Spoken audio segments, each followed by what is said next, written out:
Hello and welcome everyone. Today I want to show you my Atlas tree progression and currency strategy for the first couple of days in 3.22. The basics of this strategy are very simple. We want to progressively spec into expedition and map nodes, later on adding Searing, Exarch, Blight, and last but not least some Betrayal nodes. The reason for that is this combination of league mechanics gives us access to currency, maps, and items via rock crafting and veiled item drops from Betrayal. In terms of Atlas progression, you want to follow the right lane until you hit Shaping the Mountains, followed by Stream of Consciousness, Extreme Archaeology, and Ancient Writings. You then want to go back for Hunt for Answers, allocating the right arm of the wheel for increased chance to encounter expedition, and only then do you spec into a Distinguished Demolitionist. Commissioned Officer gives more Kirok missions, which helps fill out the Atlas and is on the way to the top of the Atlas passive tree anyway, so allocating it is a no-brainer.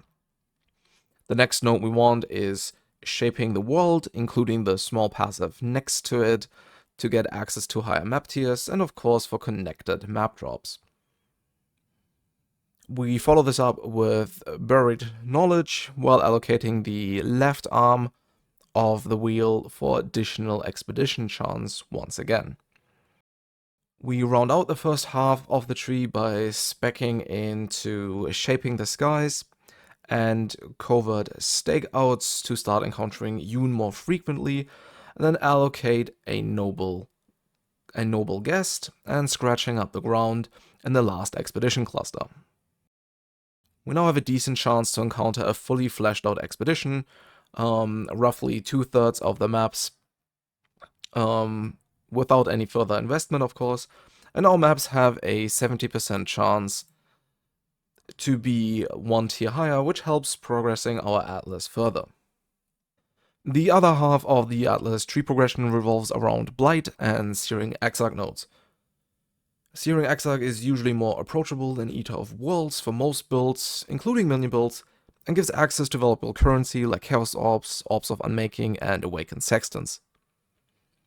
It's important to allocate those nodes if you want to make use of the influence.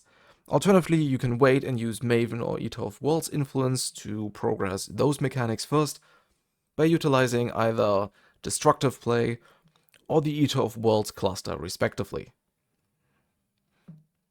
While progressing those mechanics, you can start putting points into Blight nodes. Unlike Expedition, the small nodes rarely ever increase the chance for an encounter, which is why it's sensible to wait until tier 14 maps, and then force the encounter using either rusted Blight Scarabs or the Blight map crafting option, which is accessible via Mycelial Swarm.